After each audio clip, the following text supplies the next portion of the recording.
Hey everyone! In today's video we will be discussing how you can use device twins with Azure IoT Hub. We will give an explanation of what device twins are and how they are used, and then we will be going over some code examples on how to use them with Azure IoT Hub.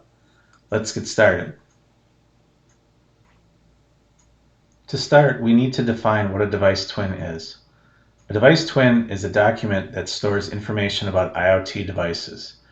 They can store state information as well as metadata about the device. These documents are maintained by Azure IoT Hub. There will be one device twin created for each device that you have registered with your IoT Hub. Device twin documents are stored as JSON documents. Here is an example of a device twin document. Notice it is just straight JSON and has a specific structure. Here is what the structure of a device twin looks like. A device twin document is comprised of sections that can be read or written by either the application on the device side or a backend solution on the cloud side. Tags in the yellow box are properties you define that are only used on the backend solution side. These can be whatever you want, but please be aware that tag properties are not visible to the device. Desired properties in the blue box are properties you define that the backend solution can use to help synchronize the configuration of your device. The backend sets the desired property values, and then the device application would receive a notification that a desired property has changed. The device application can then perform some kind of action if necessary based on that notification event received. Reported properties in the green box are also properties you define that work with desired properties to help synchronize device configurations. The device application sets these reported properties, and the backend solution would then receive a change notification to state that the device reported properties have changed. The backend solution can then perform some kind of action, if necessary, based on that notification event received. Device identity properties are located at the root of the device twin document and contain the properties that define the identity of the device. These properties are read-only.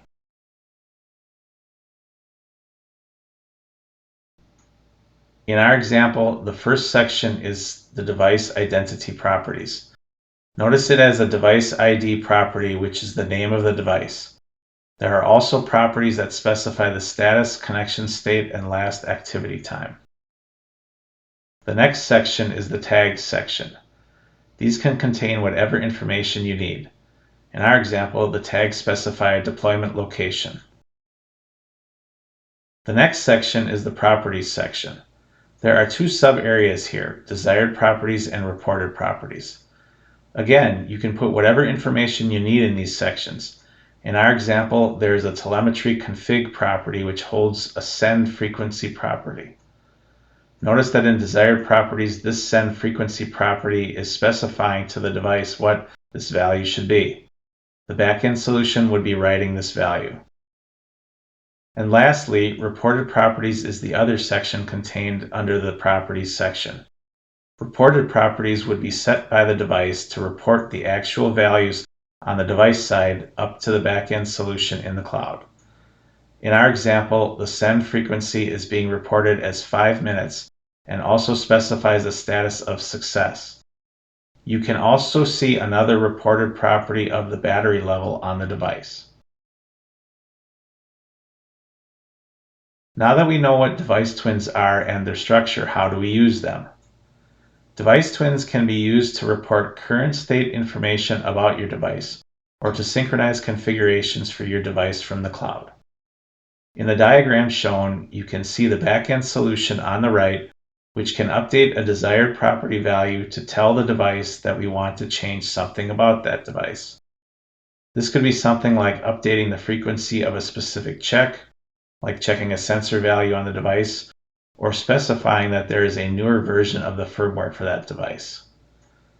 The physical device is shown on the left, and an application running on the device can be used to receive event notifications that a desired property has changed from the cloud.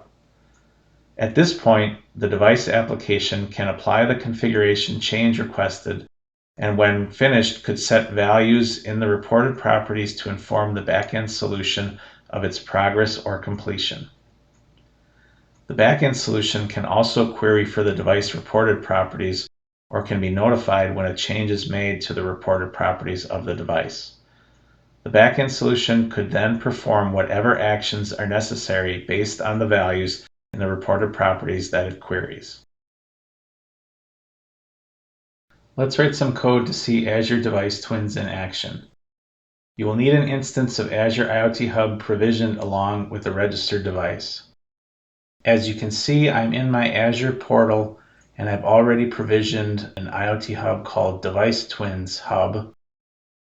And if I go to the IoT Devices section, you can see that I also registered a device called MX Chip Device 1.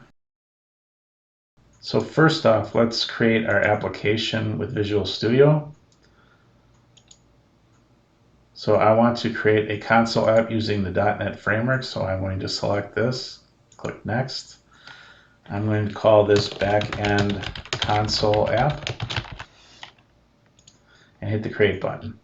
Once this window comes up, we'll need to add a package from NuGet. So if I go to Manage NuGet Packages, I want to browse for Microsoft Azure devices. So this is the Service SDK for Azure IoT Hub and allows us to perform operations on there. So I'm going to select this and hit Install. Okay, once it's installed, we can go back to our program.cs and I'm ready to start adding code.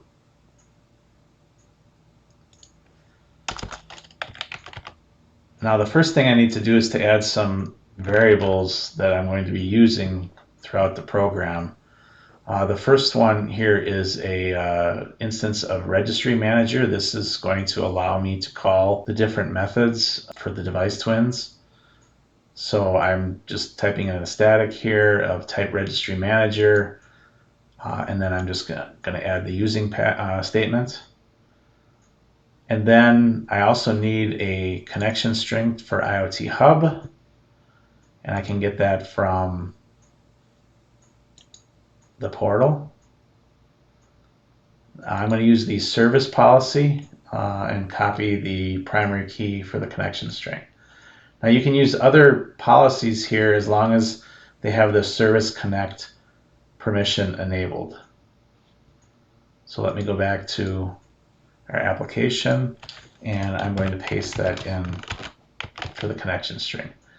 And then I'm also going to need a string for the name of our device. So I'm calling it MX Chip Device Name, and the name of our device is MX Chip Device 1.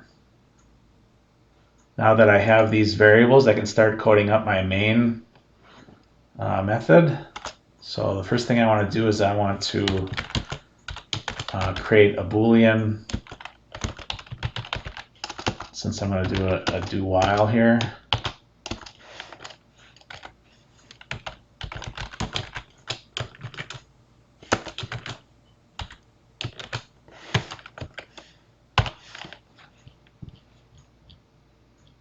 So inside this do while, I'm going to have it ask to type in a selection for the things that we want to do here.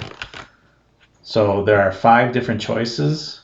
Number 1 is going to be reading device twins, the tags out of the device twin. Number 2 is going to be writing those tags.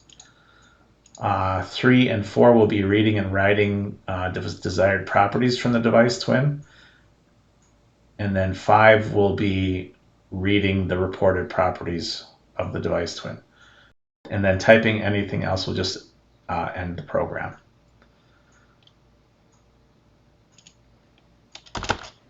So now I can say switch and selection, and then case 1 is going to be, I don't know, read tags, wait, and then break.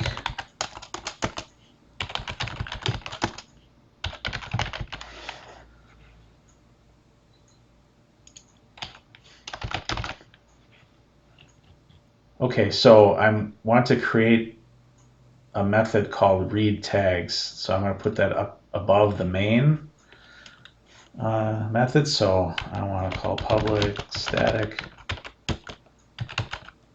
I'm going to make these asynchronous.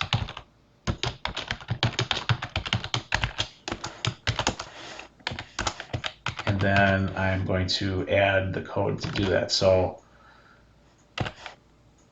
basically what I can do here is I can call the registry manager to get the twin, a reference to the twin, which is going to be Microsoft.Azure.Devices.Shared.Twin. And then you pass in the name of the device. So that's going to go out to the Azure IoT Hub, look for a device of that name, and then bring back the twin that is saved there. And then once I have that, I'm just going to spit out to the console what the tags are. So if you look at the twin, IntelliSense is going to give you a number of things here, like the device identity property. So .device ID is going to be available, and then there's also going to be tags. So I can just have that spit that back to the console. Now, one thing I forgot here is in the main program, we need to instantiate the registry manager. So if we say registry manager.create from connection string, and then pass it the connection string of our Azure IoT Hub, that instantiates the registry manager for use. So we're going to do this before we go into our do while loop. And then now if I hit F5 and run this, it's going to prompt me for one of the 5 selections. So if I type in 1 for reading the device twin tags, it comes back, and notice how there's nothing there. You can see tags for MX chip device 1, and it just has an empty string. So, which is correct. We haven't added any tags yet, so it's going to come back with nothing. So let me Control C out of this. Now what we're going to do, and let me just add this because we need to be able to get out of the loop. Now what we want to do is we want to write to the tags. We want to write information to the device twin tags. So I'm going to put case 2 here. And we're going to call this update tags.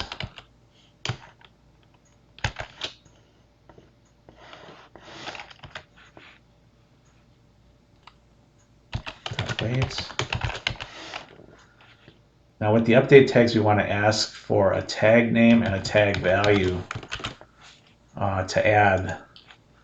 So what I'm going to do here is I'm going to prompt in the console to say enter the tag name and then the value, and then put those in variables. So tag name and str tag name and str tag value, which we'll want to pass to our update tags method. So again, up here, then we will put, we'll create our method. So public static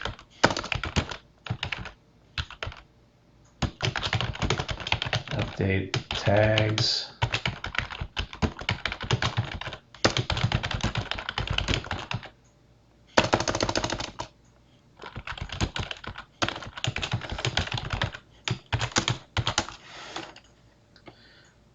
The code for update tags is right here.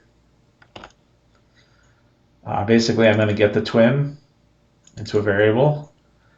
I want to write the tags. Now, the tags have to be in JSON format, so we're putting it with the tags here and then name, value. So it's got to be in proper JSON format, and we're putting that here in a variable called patch.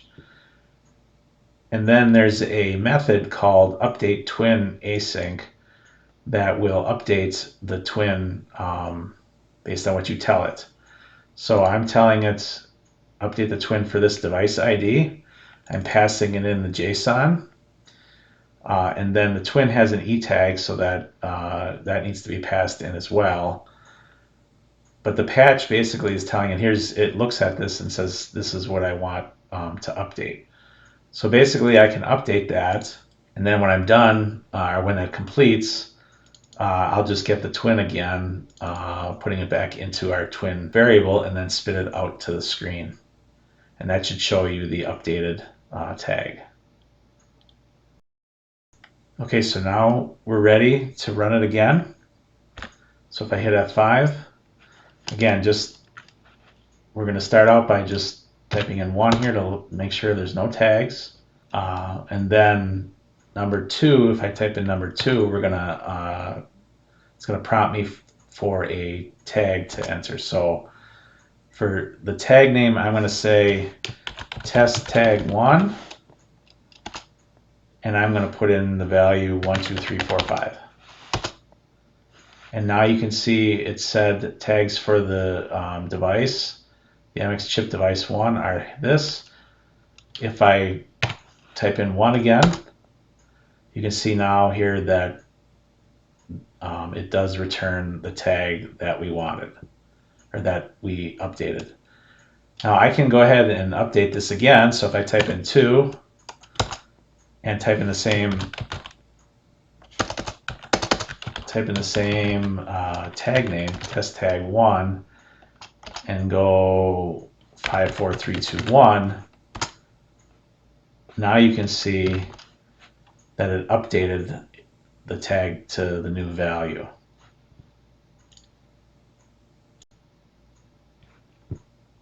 Now that we have the tags, being able to read and write the tags, let's move on to reading and writing desired properties.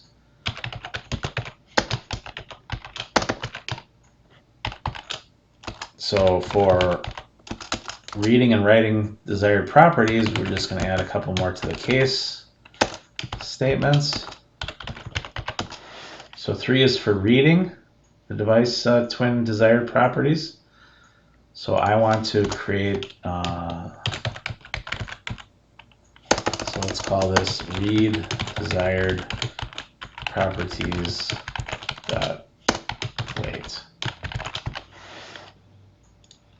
So we'll want to create a method called read desired properties. So if I go up here and type in public static async task read desired properties with no parameters, and here's the code for that. So again, we're using registry manager to get the twin into this variable, and this is very similar to the other one where we're reading the tags. We're just, once we call this, because this gets the entire twin, we can just pass it the device, or just spit it out to the screen with the device ID, and then properties dot desired. Okay, so that will read the desired properties, and now to update the desired properties, we're going to want to call update desired properties, which is the method we'll create. So update desired properties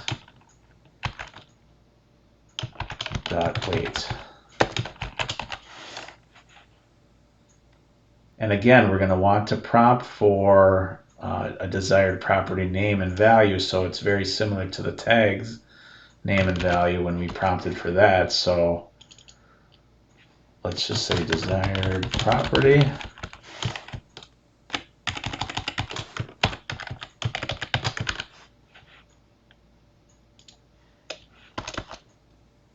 And let's call this desired property.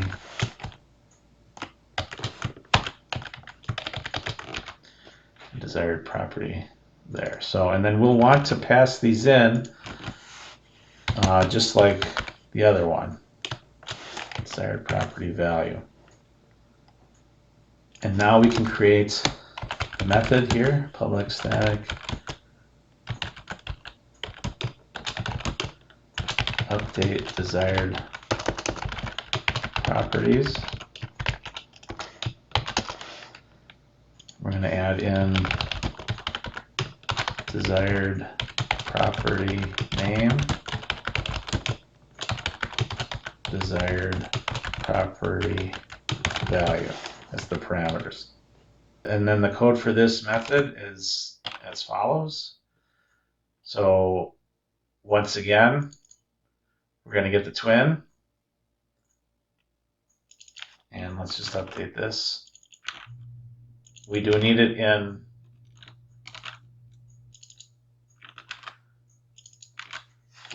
this in proper JSON format. So in this case, it's going to be properties, and then underneath that, you're going to have a desired section.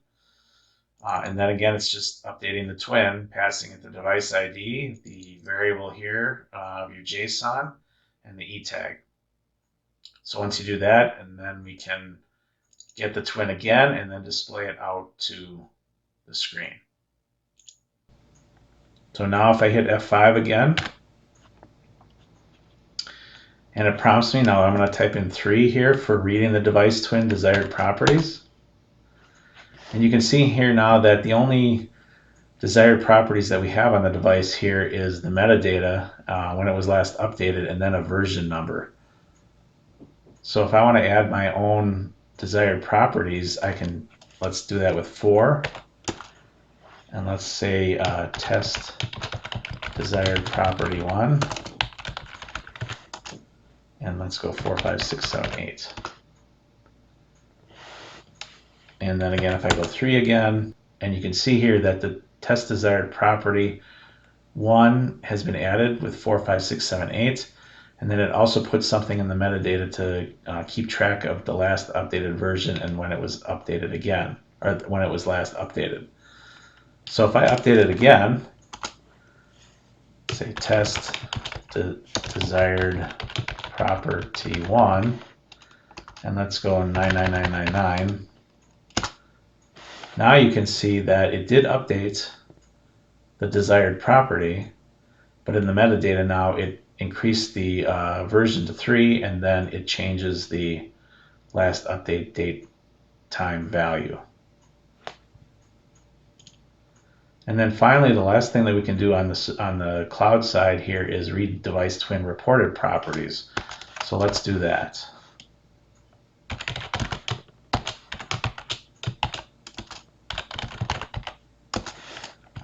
So we want to create a method called read reported properties, and then come up here and create another method called read reported properties.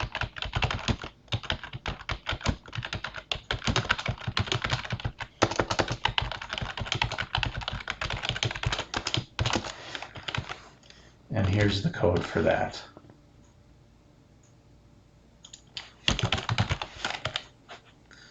And again, getting the twin into the variable and then just spitting out the device ID and then properties.reported.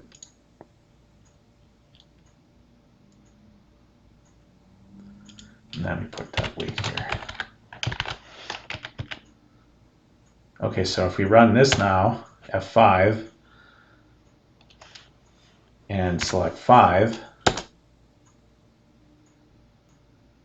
now you'll notice that there's nothing really inside here for reported properties because we have not connected our MX chip device, so it hasn't reported anything just yet. So we're going to do that next.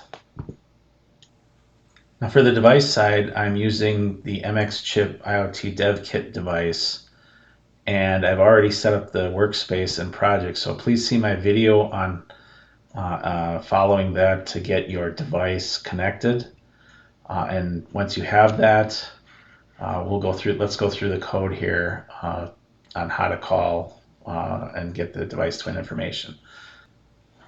First thing we need to do is in your setup method, we need to initialize the MQTT client so that we can start using the methods to get the device twins.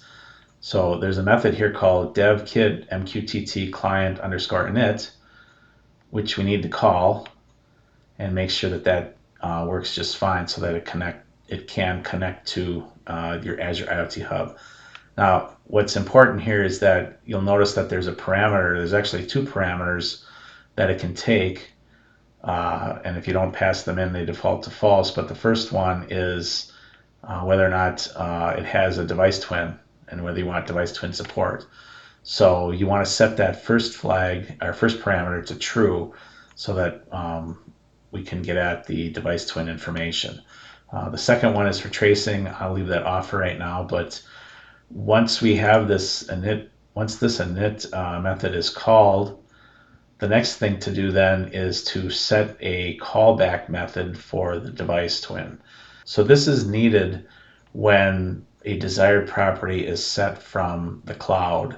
We need a callback method that will fire when the change happens so that the device is notified of that. So that's done by calling this devkit mqtt client underscore set device twin callback. And you basically pass it the method name of the callback that you want, and I'm calling it device twin callback. This is up here, defined up here. So it takes some parameters. So it takes this update state as well as pointer to the payload and the size. And what I do here is I'm basically grabbing what's in the payload and copying it to a memory pointer. And basically I spit it out to the serial monitor. So this is just going to show what the desired properties are. So your callback can do other things, obviously, that you want, but just for this example, I'm just going to spit it out to the serial printer on what those desired properties are. Once that's done, then we can look at the main loop. What we're going to do here is call this devkit mqtt client underscore check, and this is going to check to see whether or not there are messages coming from IoT Hub. So this runs every time through the loop.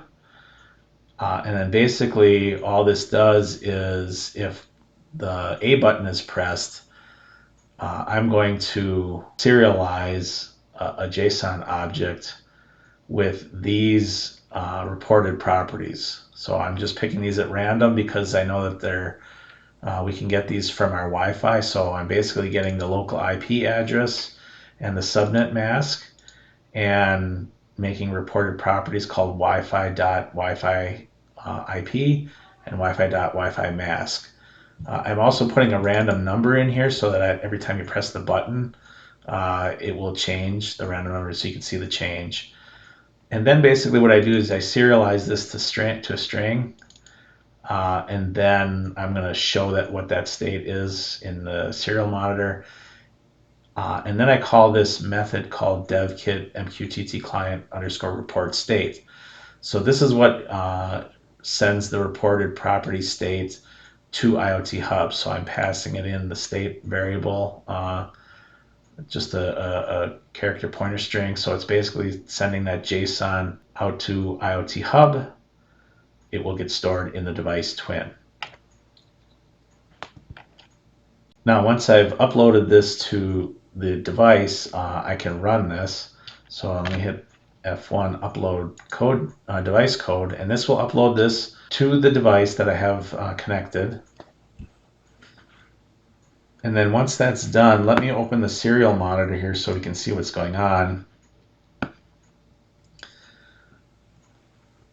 So you can see that connecting to my Wi-Fi.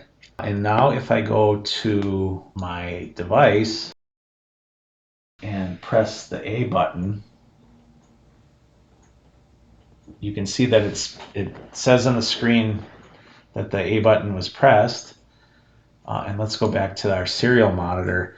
And now you can see here that it says here A button pressed right here. And then it spits out the state, and then it sends it to IoT Hub, which is done right here. And the state code was 204, meaning it's good. So it was sent there. So now if I go back and I go back to my console application and I run this,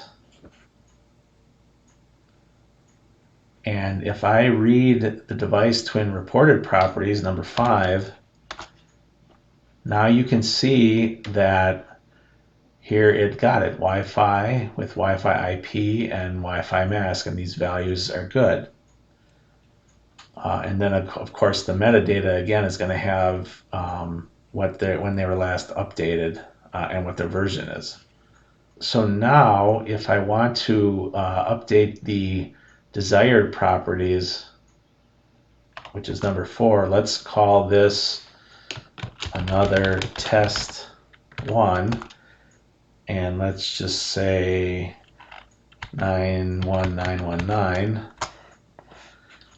So another test 1, 91919, has been created here. And if I go back to my device application with the serial monitor running, you'll notice that it spits out here the desired property change from IoT Hub, and there's my desired properties. Another test 1, 91919, along with the version number. And what that means is that the device twin callback method has fired and has notified the device of the change in the desired properties. I hope this video was helpful in understanding device twins with Azure IoT Hub. If you would like to download the example source code, please visit my GitHub page listed in the description. Thanks for watching.